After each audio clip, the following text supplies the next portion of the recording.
the Raw Conversations with Creative People. Today, I'm excited to introduce you to Jessie Baca. Jessie is an entrepreneur. She owns Mexi Modern and the Wild Woman Summer Camp. She's going to tell us about her life as a creative person and maybe some other fun stories as well. If this is your first time watching, first of all, thank you. We appreciate it.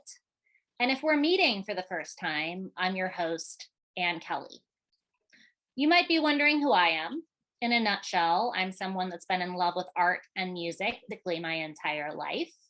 About 20 years ago, I decided to move to Santa Fe, New Mexico to further immerse myself in the art scene and to attend art school.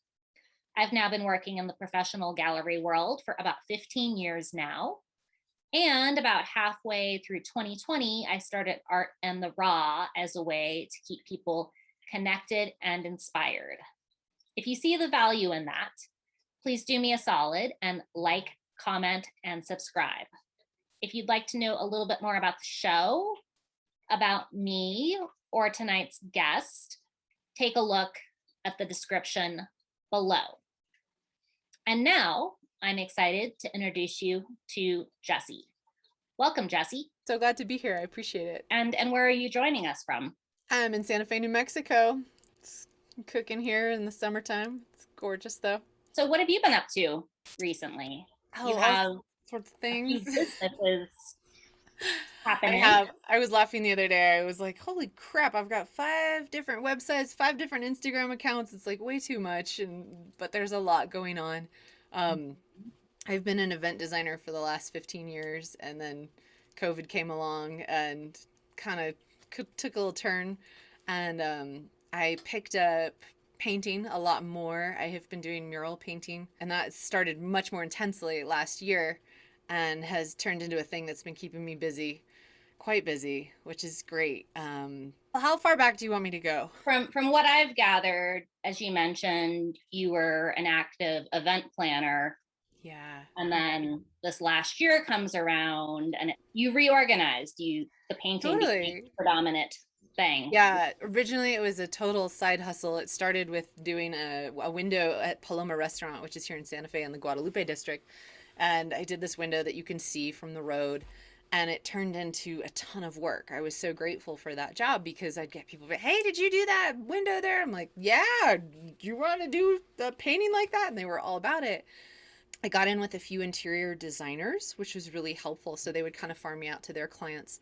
And particularly Jane Smith, she's been amazing. I did a bunch of paintings for her house, and it's right in downtown Santa Fe off of Secchio Madre. And people walk by all the time, and bless her heart, she passes out my information. And so it's been a word of mouth kind of thing, which is really lovely. And that's the beauty of this small town. But it's funny. I'm like, dang, I shouldn't even advertise. Like, there's too much work. I'm very, very lucky that there's so much. Like right now, I'm like, I'm booking in 2022. I'm sorry, I don't have enough time this year. So, which is weird to say in June. I paint murals mostly on windows, on walls, on stucco, doors, gates, basically anything that's not canvas has been my jam since I was young.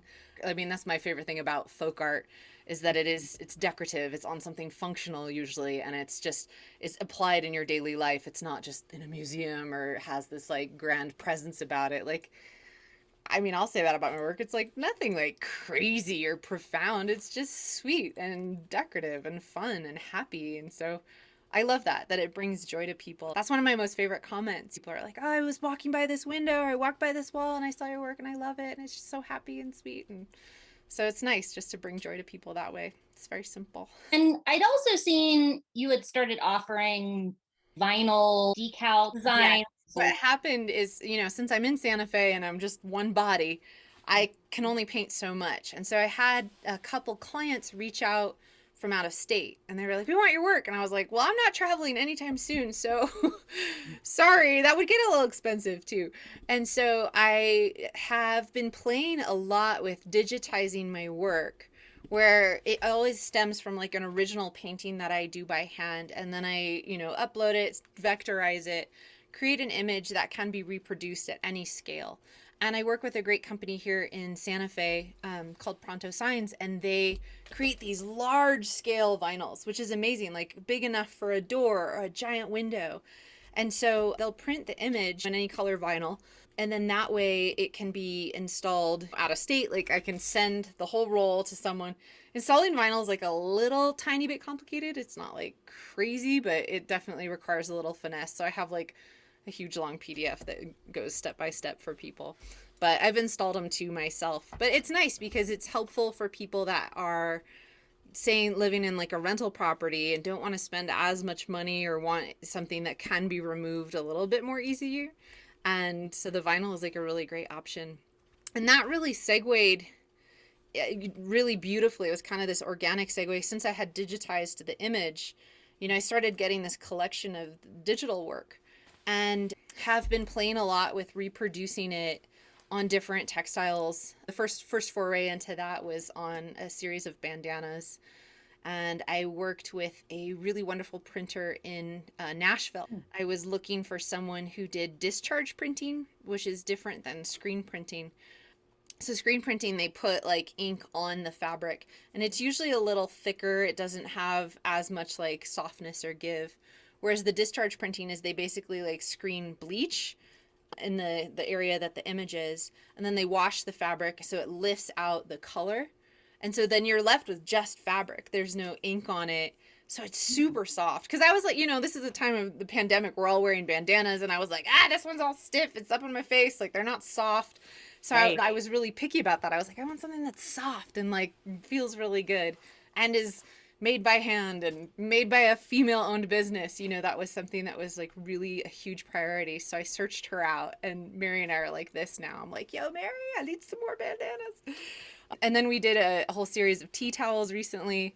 So we're getting into like printing on stuff, which is really fun. Somebody who doesn't want to wait until 2022 for you to be available to paint their wall, there's these other products. Totally. And I mean, again, I love the idea of functional art and the fact like you can wear art or you can have something on a water bottle or, like it's just easier to access. I love that. I mean, it's the epitome of folk art for me. So it's really fun to bring kind of a different little branch. It was also organic. I wasn't like, I'm going to start a painting business. But, I named the brand called Mexi Modern, which was just a total whim. Like, pick the first font that I liked. I was like, sure, that looks good. Let's make a logo, blah, blah, blah.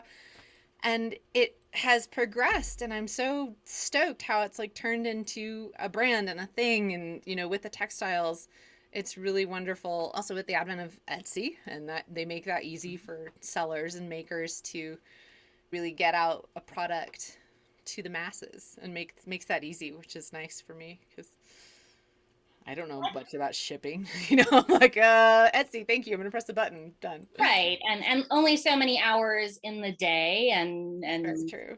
Very true. Only have so much energy, and where do you want to focus it? Yeah, totally. But I think all of this just occurring organically, that is the best way. Well, and I've always said that, like, I feel like that's how the universe tells you what you're going to do. And when I started my event planning business 15 years ago, it was the same way. I had not been like, I'm going to be a wedding planner.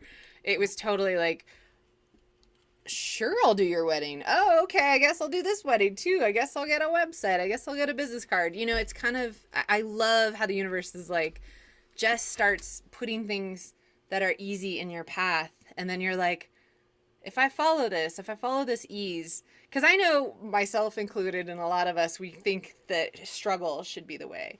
We think that, the hard job, the thing that's difficult, the thing that you have to like strive and work for, it's like, there has to be so much grit. And I've shifted in that. I'm like, you know what? I don't think that that's true anymore. I think that really following the things that light us up, that just kind of come with ease and just happen, if you're open to that and really in that mindset where you can be aware of those things that are happening easily, like it just flows so much more beautifully. And that's how this business has been. It's really fun. Like I was surprised I was able to put food on the table last year because without wedding planning, that's what I'd been doing for so long. And they're like, no more events. And I'm like, I've got a kid to feed. Like we gotta figure out something. And I swear the painting jobs just showed up, and then the textiles, and rent was paid. Like, yay. That's amazing. So there's kind of two theories on change and stressful situations, and a lot of people believe that those situations can inspire creativity, and some believe that it can cease it to happen at all. And Yeah. clearly for you, or in your experience this past year, it's actually inspired that. True. And I think, I mean, I've experienced both ways. So I won't say like it's definitely one way or the other, and, different situations. But I think for me last year, I was already transitioning out of the wedding business pre COVID. And so it was almost a welcome change. And so my mindset already was much more in that flow of like, you know what, I'm looking for the next thing anyway. And I'm ready to kind of move forward into this. I didn't think it would be painting, but that's where that like surrender and that I think mindset of being like, okay, let's go with this change and not fight it. Because I mean, I thought about that a lot. Like there was a lot of things that were different, and we're such creatures of habit that love to have things that are routine and predictable and things we know. And when we get pulled out of that, like, I'm not gonna lie, I went through a lot of panic attacks last year. There was plenty of that. It wasn't just all like, oh, this is great, I'm gonna start painting now. I was like, shit, how am I gonna pay my rent? So that came up, but it was nice because I think the time I was in my life, like wedding planning and just event planning in general. I mean, I love this like references that Forbes quoted it the top 5 most stressful jobs, like up there with like neuro brain surgery, like firefighting, and I'm going wedding planning, like it was stressful, and I like thrived on that. It was like a time in my life I was good in that like pressure situation, but after a while, the cortisol and the adrenals get tapped, and I was like, it's time to switch. And I had ended up in the ER with like a bad panic attack one time, not thinking it was even that bad, but I was like, oh, the ER feels like a heart attack. And that was kind of my wake up call of like, maybe this is more stressful than you're giving it credit for, like, or just all the things you're juggling. And so I was like, all right, it's probably time to kind of transition out of this. And that's a whole nother long story and probably another podcast. But like there was a lot of factors that had just in my life, like where I was transitioning into this, just wanted something that was a little bit more just slow Mm-hmm. and soulful. And I've have other branches of my work that I'm doing that are kind of fulfilling that, and different aspects in the wellness industry. Like I said, whole nother podcast. But the painting was really fluid with that. There was this slowness, there was this quiet, it was simple. And I really just felt good about that. Like I think that's what my soul needed, and especially in those like pandemic-y times, we were like, ah, I was like, this feels really good for my nervous system. So ran with that, definitely kind of like took advantage of it. So it was kind of a progression. You had already kind of put that out there. Definitely, Okay. definitely. The universe was like, I got an answer. Don't worry, we got you. For the paintings and textiles you're making through Maxi Modern, it's mostly flora and fauna. And one of my favorite designs is the century plant, that agave with the I animal. love that one. Yeah, that one's so much fun. It's because it all started with like trees of life, which is like a very Otomi inspired kind of, folk art design. I'm not reinventing the wheel by any means, but putting my own spin on it. And then I was like, but around Santa Fe, especially when you see those century plants that have grown, the agaves that have the stalk, and you're like, this is such a big deal. This is so special. I was obsessed with those. And that's my own spin on like that tree of life. And I have some clients that are amazing folk art collectors. And instead of a Christmas tree, they use a dried century plant for their Christmas tree. And I'm like, that's it. Like, that's the cool thing. It's like such the, Santa Fe, I don't know, just rendition on that tree we have. And so I love that design. I've been getting more into different animals. And lately, like I did a big one, which was this big buck, and its antlers had turned into a tree of life. So we still had the tree of life, but the buck, instead of just doing like a solid painting or, solid mass of the animal, I started creating this imagery and different vines and flowers inside their body, creating a very, graphic kind of look, but really interesting. And so I'm working on a whole line of animals that are like that right now. I'm hosting a Wild Woman summer camp this weekend, which I'm very excited about. And we have a movement instructor who is teaching all about like just embodiment and animal embodiment. So we've created these cards for each guest that they can kind of have like different prompts in terms of like different animal embodiment that they can use. And so the imagery will be some that I've created that will go with that, little coyotes and foxes and snakes and, you know, bears and things like that. So it's fun to like create the line, you know, and start to expand it. You'll have to tell us a little more about the Wild Woman Summer Camp in a moment, but I love that your thought process between the tree of life and the century plant. I didn't actually maybe know this until the past year, so I assume people listening may not know this about the century plant, but it starts off as this agave plant, but when the tree actually grows, it actually takes all of the nutrients from the plant. Yeah, it's like it's one So, and done. It's like a bee, I've heard, like when it stings someone, like then it dies, which I don't know if that's actually is that like a fifth grade fact I should know. right. But I think I'm it's the not sure same. about the bees. Yeah, it's the same for the agave. Like that's their final hurrah. They're like Mhm. and I don't know, I like get goosebumps kind of thinking about that, like this tree of life, this agave of life, like its last bloom, its last like prolific expression. You know, there it is. And then that's it. But you know, life, And death, life. It's there's always the next iteration, right? right, no, it's a fascinating thing. And this tree that it grows is what, 10, it can Oh be my God, I've seen some that tall. are, you know, 20 feet tall even. Like I've seen some huge ones, but I think standardly like you see them in our rail yard a lot. Remember that? And they would be like tipping over into the street. But they were at least 15 feet. Like maybe yeah, 10, 15. They were huge, huge. So, it's quite the last expression of grandeur, I'd say. Yeah. Definitely. And I had originally, probably like a lot of people, seen your paintings on the windows at Paloma. I used to work down the street, and so I saw them frequently. Marja, the owner, is very sweet. She had me do a ton of work there. Like I painted this big shed in the back. They have this like garden where they do some private dining, so not everyone sees that. But we did a big shed facade, and that was in color, which is kind of not what I normally do. But then my graffiti days came back, and so I did a bunch of wheat pasting for her. But then on the outside, she has this door to nowhere. It doesn't go anywhere. It's just this old door, and it's kind of beat up. So we were kind of like, it's like a burner. She was like, just put something on it, you know? And I was like, well, we need the century plant on there. And it's so funny because you're painting on the street. There's people going by. It was a great experience for me, like being in downtown Santa Fe and like, you know, tourists walking by and being like, oh, what are you doing? Like, I love painting live. Like that kind of idea of like painting where people can watch it happen. It's pretty exciting. You're So like, I'm painting a door to nowhere. yeah, I was like, this has no purpose, so we're just it's folk art. You know, it's decorative.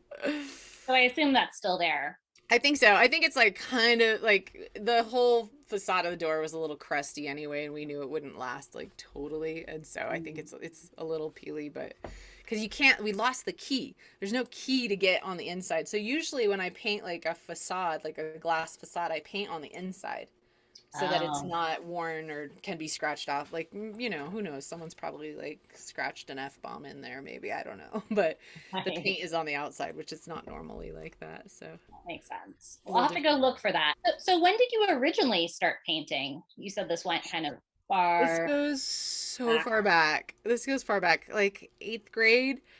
I was so lucky. I would always get roped into, I don't know, my teacher was just like, you're going to do this.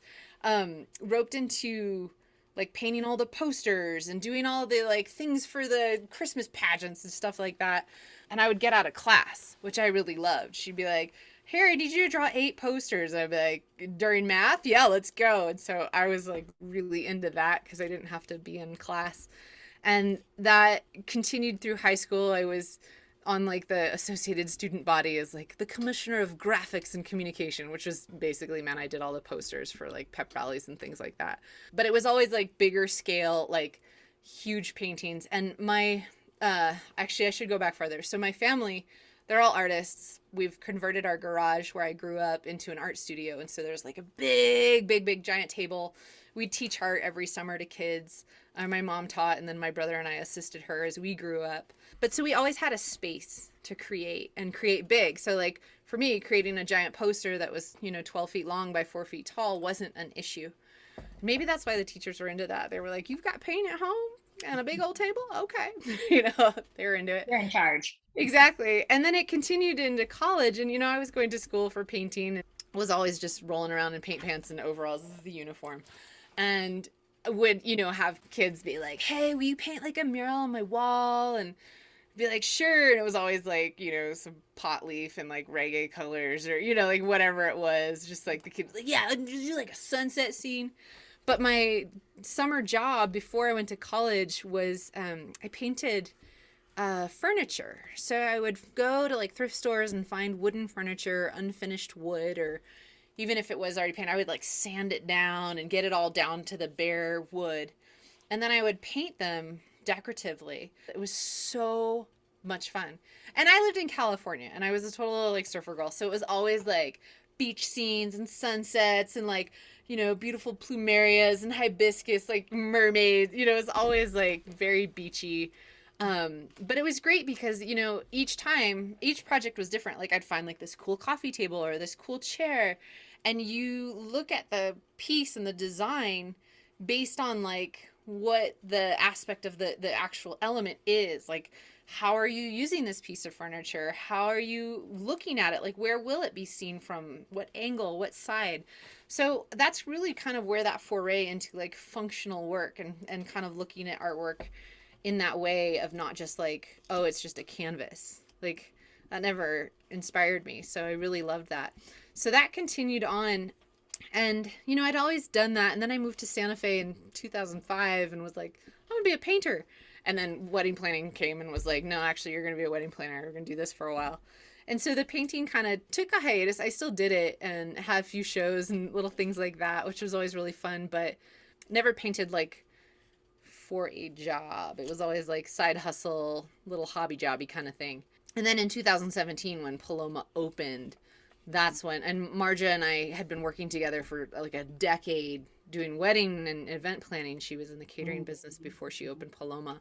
And so we had known each other. She's like a big sister to me. So we've had like a relationship. She was so great. She was like, come on, just do whatever you want. Like, knock yourself out. And I was like, thanks for trusting me, like, let's do whatever. And so that kind of created that, what I call like the Mexi modern look, which is like that white painting, Otomi inspired, very simple, very flat, it has its own feel and own look. And I'm running with that, it's not like my other art, but I definitely have creative ADD where it's always different. Depends what you're making, right? So. Right. And I think that's normal. Well, and I also come at it from like a marketing kind of perspective and like creating a brand and something that is visually representative of, this line that's recognizable, and I understand the value of that and understanding where, people start to see that and they're like, oh, and it's funny, like I get texts all the time like, oh, I saw this thing, it reminded me of you. And I'm like, you're the fifth person, like it's starting to click for people. They're like, oh yeah, this is your style. Like, yeah, for that, for sure. Right. And I think you had made a comment earlier of that, the kind of iconography you were painting, you had not invented, it had existed before you, which is the case with most art in 2021. However, you have brought something distinctive to it. Like I said, when I saw, however, the image popped up on Instagram, the magic of Instagram, I immediately recognized it as, oh, that's the person who painted the windows at Paloma. So totally clearly you've taken there's a style that made it your own. So that's the complicated thing about art in 2021. Exactly. And being inspired from that. And it's interesting, and I found this even in my event planning work too, like I wouldn't really look at like Pinterest or like there wasn't a lot of content consumption because I didn't want my work to start mirroring that or start to like look too much like other things I'd seen. Like for me, it's so important that it is always coming from like the inside out and stuff that has already been assimilated and kind of like integrated into my own system. And I this is to say, like, when I was younger, like, even I remember this, like, being at like 10, we would copy out of books. Like, we would copy paintings, we'd copy drawings, and I was discussing this with my son who's 7, and he was like, you can't copy. I was like, actually, that's like the best way to learn. Like, that's how I learned how to draw, how I learned different styles, how I learned, so many little nuances. But I agree, it's important to like make something your own.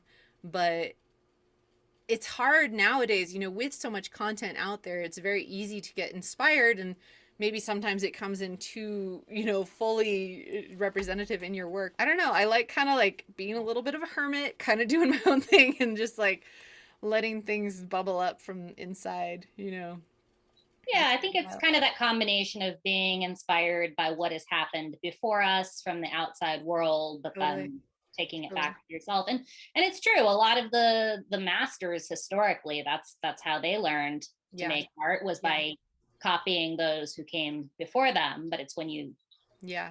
Well, and kind I of see make your that own. totally, especially like when I was asked to do a Virgin of Guadalupe.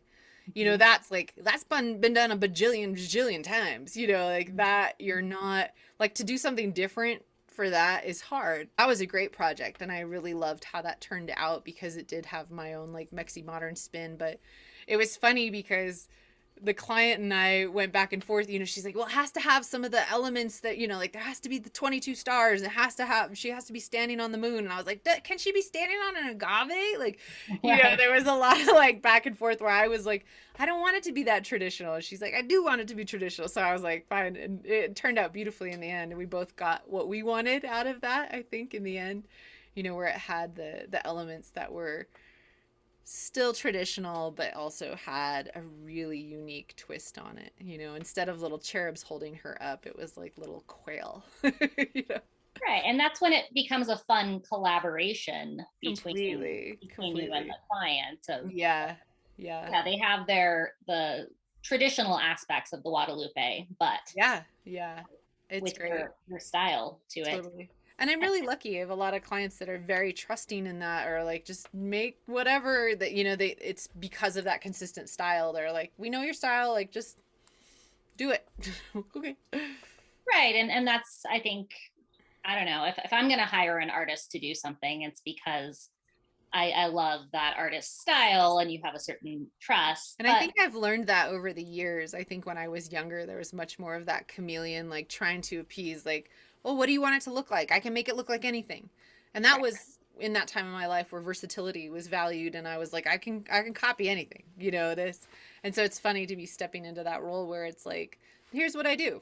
And if you don't want something that looks like that, I've had some people that are like, oh, can you do this? I'm like, nah, that's not really my style. I'm not gonna do right, that. Like, so I love it that they're like, we know what we're coming to you for. right. And there's probably somebody else who does work in that style. Totally. And they're going to be a better match. And I think that's just comes with maturity, is understanding there's better matches, not just the one and only person that can do everything. Like, find Yeah. your right fit. But I must say that I love that your son had it in his head. We do not copy. So Totally. Well, he's like, they should that's have cool. copied me. And I'm like, well, I love that. I do. yeah, it's So the Wild Woman Summer Camp. Tell us yes. about Oh that. my gosh. I'm like, That's exciting. I could go on. Well, so this is kind of forayed from my event planning. It was in the weddings. And when I was transitioning out of that anyway, I had started a new company called Soul Maven, which was all about workshops and getaways for women. And it was still in the event industry, it was still event based, but it was on a much smaller scale. And the purpose was wellness. What I would do is I would work with teachers, healers, guides, people that had so much wisdom to share, but necessarily maybe weren't, good at planning a retreat because they were there to teach, but they were stuck dealing with logistics. And I was like, how would I handle the logistics and create this like space for you to show up and then teach? And then your teaching is so much more potent. And so I think it's something that's kind of like coming in, a little bit more, kind of this retreat creation or workshop creation where I'm a nerd, and I totally, in my event planning career, it was all about just these beautifully crafted timelines and nuance in terms of every sense being attuned to as you take part in an event, and little details, so I loved that kind of creation, that creating this experience. And so for me, pairing that with, this wellness aspect was just so juicy. And I was like, this is the stuff. And so that's kind of where I was aiming my efforts.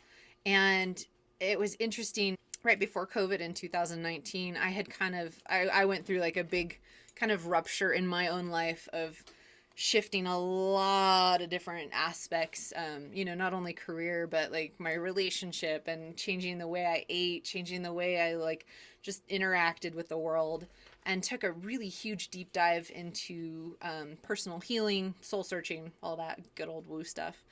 And I had always called it like my wild woman search, my soul search, my wild woman school. It was so cool as I was doing that. I had so many people be like, I want to go too, like, and I think I mean, I could say that as a woman. I know, like, once we get a little taste of that, like, I don't know how to describe it. Maybe it's just this like primitive, like this deep soul search. Like you touch on that, like that wisdom that you have, that intuition, it's in your body. And that so often gets distracted by the world around us and all of the input we have just shooting at us. I needed to take a break from that. I was like, I just need everything to stop, and I'm gonna like come in and like do some soul searching. Sorry, long story short, but that, because of my event planning background, I was like, I really want to create an event for this to happen for people, that they can, it wouldn't necessarily be like the 6-month long course or the year-long course, whatever it is, but it's like, let's create summer camp where it's like, I love like the kitschiness of that, where it's like, it's summer camp, whatever, like we're gonna skin our knees and light fires and shoot bows and arrows and just eat food and sneak alcohol in or whatever it is, but like creating that space for women to kind of like come in and check in and get quiet, honestly, like just have a little space.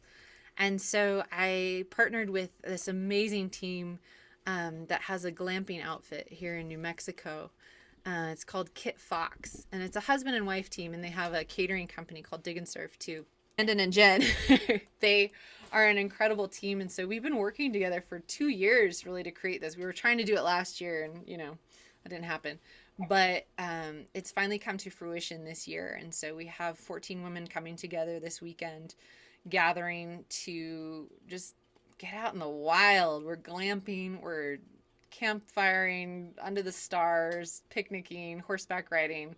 I roped my good friend Sam Tony, who does all my hats, or Ramblin' Rose Hat Company. She's coming in and teaching a hat shaping course, and we've got some wildland medicine being taught by a friend of mine, where you learn about salves that you can make in the wild and all that kind of stuff. But there's also a lot of free time, and just like sitting and staring off at that enchanted sky. So I'm really excited. I think it's going to be a really potent time. It's on summer solstice. It's just such a like great time. But I'm excited to host that. That's like my other life, of this like wellness hosting, and it's not all painting and hermiting. There's other stuff too. The balance of all of the things. And yeah. no, I mean that just sounds so amazing to me. And I've been hearing in the past few years just about these, just in general, I guess they have adult summer camps across the country. Yeah. So it feels like it's kind of like the Southwest vibes. Yeah. It's totally the New Mexico version of that. And it's really cool is like most of the people, I'd say the majority of the guests are from out of state. Like they're coming from Montana and Oregon and Colorado and California. Like it's so wild to me. It's just like, all right. Because I think there is this allure of New Mexico and how beautiful it is. And yeah, I'm so excited to create that space. We have so many beautiful details too that are just like, this experience I think will be absolutely exquisite and just so incredible for these women, But the idea is to make it a yearly thing, so it'll become, an annual thing. We might have 2 weekends next year. We'll see. I'm just gonna see how it all goes.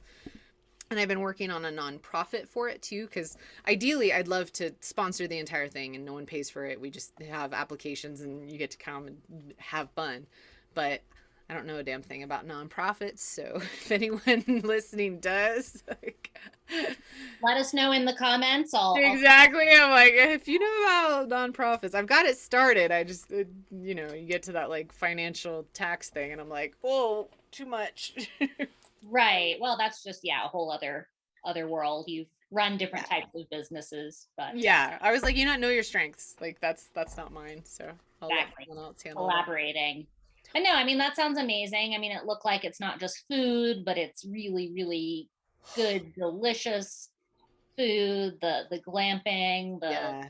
It's like world class glam. It's and Dig and Serve, the catering, their stuff's all farm fresh. Like they called me this morning and they're like, we're going to the farms, we're getting all the stuff for this weekend. Like it's as fresh as it gets.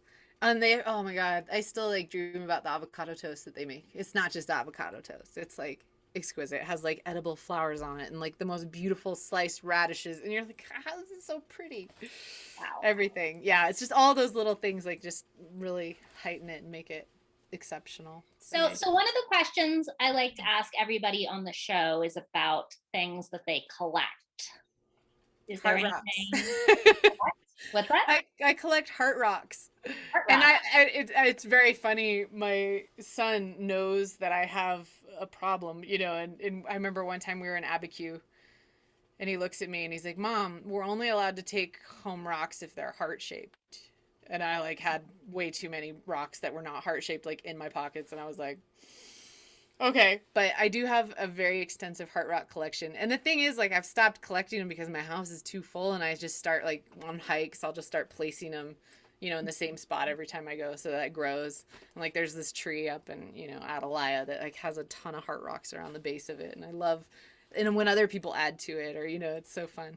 But that's my collection. That's my thing. Well, But that's I can't cool. And stop. sometimes it helps to have kind of that sub criteria to the collection. Like it was your Definitely. son's idea to do the heart rocks just as opposed to any cool rock. Yeah, well, because we both are kind of nerdy about the rocks, and he was always really good at finding heart rocks too. And I think it's one of those things once you attune to it, like that's all you see, Right. And I'm like heart rock, heart rock, heart rock, heart rock. It's just because you're aware of it, and so his awareness is of that too. But it's sweet because like he'll come home from school and be like, "I got you this heart rock," like he'll find Aw. it. I know it's so sweet. So it's a thing. Georgia O'Keeffe, she has, well, Georgia O'Keeffe is no longer around, but the Georgia O'Keeffe Foundation and Museum still Yeah. has her collection That of house rock. too. Yes, exactly. Hopefully mine will get passed down. I have this vision of them being like laid into a cement like slab someday. It's just like all heart rocks, like a little mosaic of heart rocks. But I always write on the back where I got them in the year or the date. And so that's really fun to like, they're laid around my house everywhere and I just like pick one up and I'm like, "Oh yeah, the Chama." Like, "Oh yeah, that's Abiquiu." Like and all over New Mexico or even, wherever I go. And so it's fun to These have great that little reminder. memories. Yeah. Yeah, it's Yeah. cool. Like a little real tangible memory there. And a fun collaboration with your son. I know. It's great. Bless him. And how about music? Has there been a specific soundtrack to kind of the last year of your life? This is going to sound a little weird. Like I'm so sensitive that like when I listen to music, it Mhm. instantly gets like put with a time and a place. Right. And so a lot of times there's music I can't go back to because it was like that was when I was feeling this way or even if it was a good time, it was like that is associated with this. Like there's Mhm. such a deep like association. And so I'm very conscious of like what I'm associating. Like lately I've been listening to like Kurt Vile. I'm like Kurt Vile's going to be the December 2021, like this is it. It's like that's what it's going to be. But it's interesting. I spend a lot of time in silence. And I know that sounds kind of weird like but when I drive, the radio is not on, there's no music on. And even when I work, it's usually an audiobook when I'm painting, not music. So I don't know. I think this goes back to that whole concept of like we have so much input. And I think for me, feeling very sensitive, if I have too much like coming in, I can't like a lot of that intuition and that like juice doesn't come up as much as I would like it to. So I try to leave a lot of space for that. So that's my weird answer to like, I don't really listen to that much music, but Yeah, I some. think there is this beauty to silence, and oftentimes it's not even complete silence. Maybe Yeah, in the silence you notice there's a coyote howling in the totally, background, totally. or Yeah, I tend to listen to a lot of music, but snowboarding is one of my favorite things, and I never listen to music when snowboarding because I like the sounds of of the just the snow. wind Exactly. and the snow, Yeah, or yeah. I don't I know. agree. And I'm a skier, but like I feel that same way. Like I like hearing my edges, you know, like there's a little gauge to that. But and also too, like most of the time I'm painting outside and the sounds of the nature around me are really the most inspiring and that's the juice, you know. Yeah, yeah, So, no. And I think just kind of balancing everything out. yeah.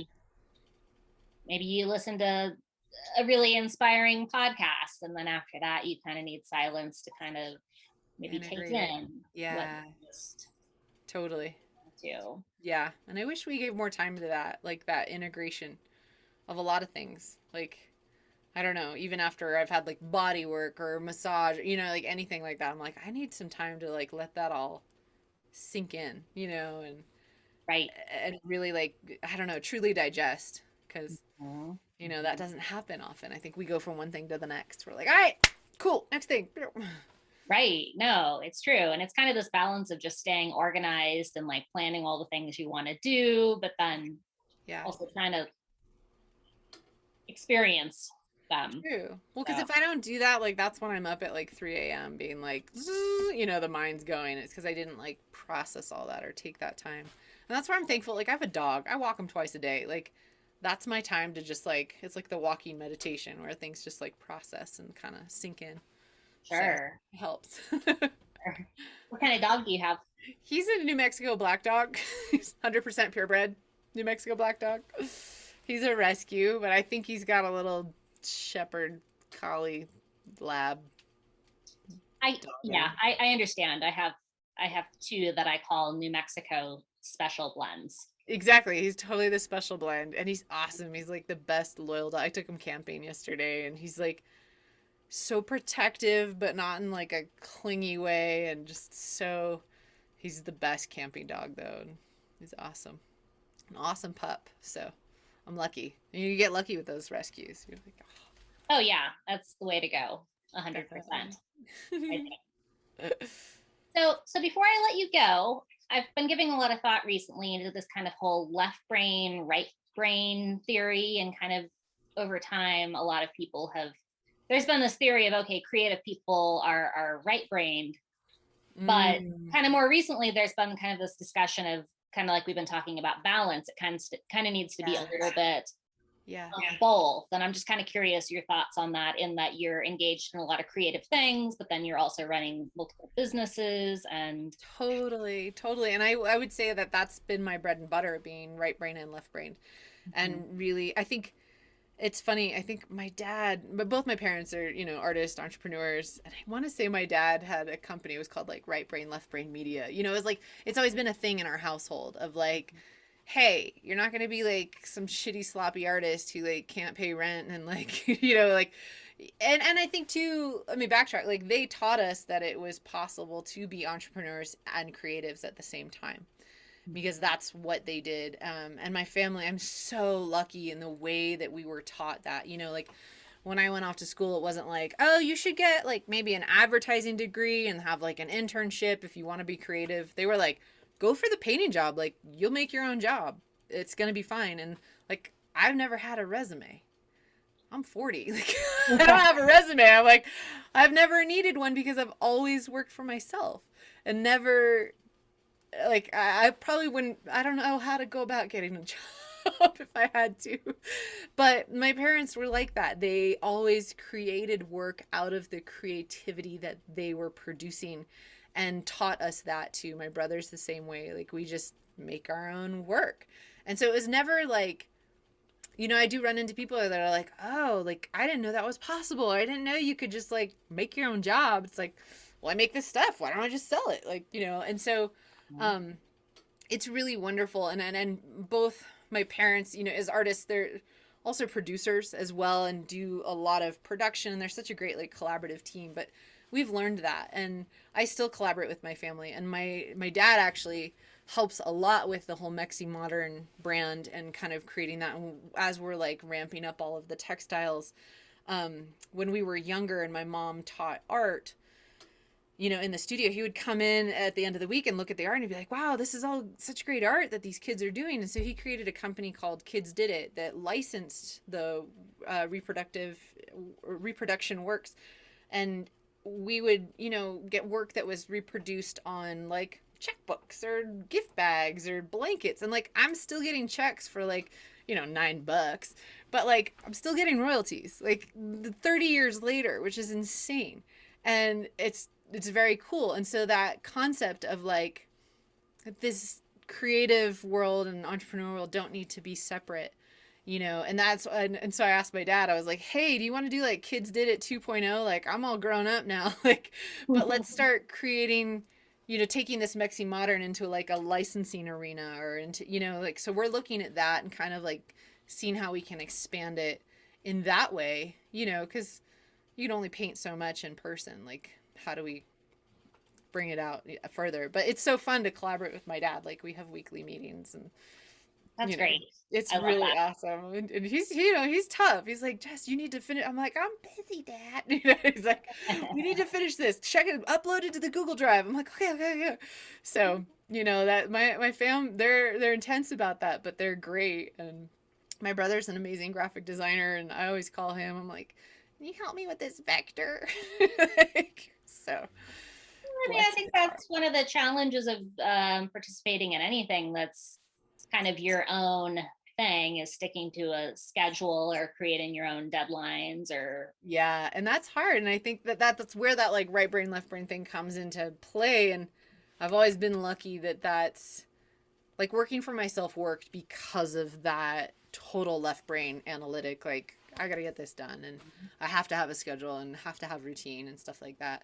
Otherwise, it wouldn't be successful. So I think I'm lucky that both of those are exercised. It's like there's enough of that going on. Worst case, family shows up and lights a little fire under That's you. the best part. Like, and it's been ingrained, it's been taught, but sometimes we have to. It's funny, my brother and I are like, we gotta tell Dad to chill. Like, it's okay, we don't have to work on Sunday. Right. We're all hardcore. Like, it's been ingrained, but it's good. It's all good. It makes us successful, I'd say. Well, I love that story, and it's been so much fun talking to you. Likewise, For thank the you. people out there listening, how do they find you if they All right, are? I'm gonna rattle off a bunch of websites and Instagram handles, okay? So, there's of course the painting website meximodernfolkart.com, and the Instagram of that is just meximodern. And then I have Soul Maven, which is my wellness workshops, getaways. So that's soulmaven.com. That's spelled SOL, as in Spanish for sun. So Soul Mhm. Maven. And the Instagram is also Soul Maven. We have wildwomansummercamp.com, also Wild Woman Summer Camp as an Instagram handle. You can find that. And then there's also my personal Instagram is Jessie Baca. So you can find me there. There's lots of places. Um, there's probably a few more that I'm forgetting. So, but they're there. Well, thanks so much, Jesse. Really appreciate the time, and hope to run Likewise. into you in the real world And soon. the IRL. That'd be Yeah. so awesome. And thank you so much for having me. It's a pleasure and an honor. So I appreciate it. Thank No, you. thank you. Well, All right. enjoy the rest of your day. Thank you. Talk to you soon. Thank you for watching Art in the Raw, Conversations with Creative People. I hope you're feeling inspired and that you've enjoyed today's conversation. If so, please do me a solid and like, comment, and subscribe. And I'll see you next week.